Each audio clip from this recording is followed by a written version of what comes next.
Hola y bienvenidos a este momento de reflexión.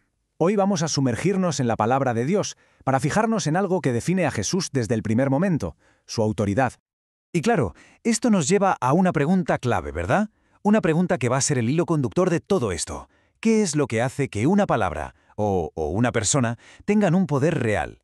Un poder que de verdad cambia las cosas. En definitiva, ¿de dónde sale la auténtica autoridad?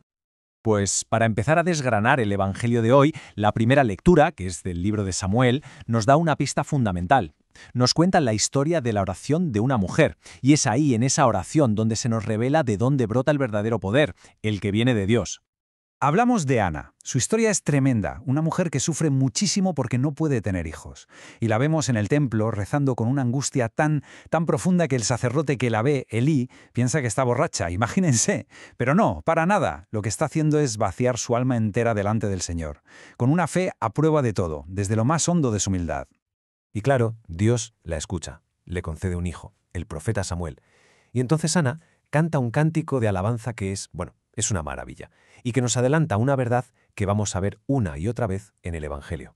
Hay una frase que lo resume a la perfección. El poder de Dios funciona así, justo al revés de cómo pensamos.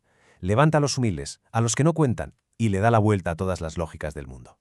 Vale, pues con esta idea a la cabeza, la de que el poder de Dios exalta a los humildes, vamos a escuchar ahora el Evangelio de hoy, el texto completo. Nos vamos a Cafarnaún, a la sinagoga, justo al principio de la vida pública de Jesús. En aquel tiempo, Jesús y sus discípulos entraron en Cafarnaún, y cuando el sábado siguiente fue a la sinagoga a enseñar, se quedaron asombrados de su doctrina, porque enseñaba como quien tiene autoridad, y no como los escribas. Estaba precisamente en la sinagoga un hombre que tenía un espíritu inmundo y se puso a gritar: «¿Qué quieres de nosotros, Jesús Nazareno? ¿Has venido a acabar con nosotros? Sé quién eres, el Santo de Dios». Jesús lo increpó: «Cállate y sal de él». El espíritu inmundo lo retorció y, dando un grito muy fuerte, salió. Todos se preguntaron estupefactos: ¿qué es esto? Este enseñar con autoridad es nuevo. Hasta los espíritus inmundos les manda y le obedecen. Su fama se extendió enseguida por todas partes, alcanzando la comarca entera de Galilea. Palabra del Señor. A ver, vamos a pararnos un momento aquí. La gente se queda asombrada, estupefacta.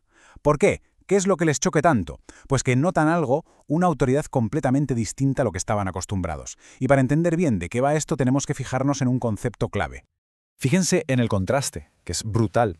La autoridad de los escribas, ¿en qué se basaba? Pues en citar a otros. Según el rabino tal, como dijo aquel otro, era una autoridad, digamos, de segunda mano, ¿no? Se apoyaba en la tradición. Pero la de Jesús es otra cosa. Nace de él mismo. Su palabra no es un simple comentario sobre la vida. No, su palabra actúa sobre la vida, la cambia, la libera. Es una palabra creadora. Para hablar de este tipo de autoridad, se suele usar una palabra griega, exousia, y es importante entenderla. No se trata de poder en el sentido de fuerza bruta, de imponerse. No, la exousia es como el derecho legítimo, la capacidad que surge de quien eres para actuar. Es un poder que no aplasta, sino todo lo contrario. Levanta, sana, restaura. Y esto nos lleva directos al corazón de la reflexión de hoy. Si esta autoridad de Jesús es tan especial, ¿de dónde sale? ¿Cuál es el manantial de esa exousia? Pues la respuesta es tan sencilla como profunda. La fuente de su autoridad, la más grande que tiene, es el amor.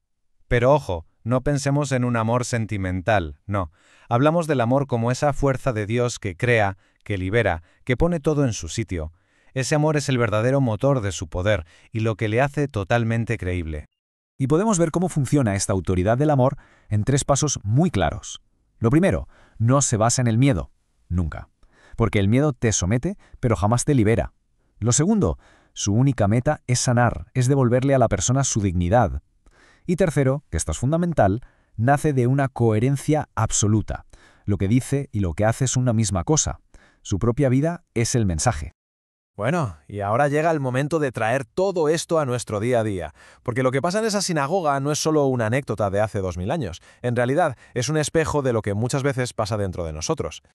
El Evangelio nos habla de un espíritu inmundo. Y es una buena pregunta para hacerse hoy. ¿Y cuáles son nuestros espíritus inmundos?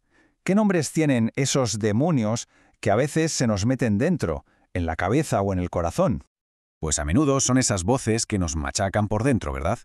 ese rencor al que nos aferramos y nos soltamos, el resentimiento que nos va amargando poco a poco, las envidias, los celos o esa manía tan destructiva de estar siempre comparándonos con los demás, que nos roba la paz. Esos son los espíritus que nos impiden vivir en el amor. Por eso, la reflexión de hoy termina con una invitación. Esa misma palabra de Jesús, llena de autoridad y de amor, que liberó a aquel hombre, sigue resonando hoy. La invitación es a dejar que esa palabra poderosa entre en nuestro interior, que mire de frente a todo eso que nos ata y nos diga con esa misma fuerza que sana, cállate y sal de ahí. Y así, liberados, podamos vivir y actuar también desde el amor.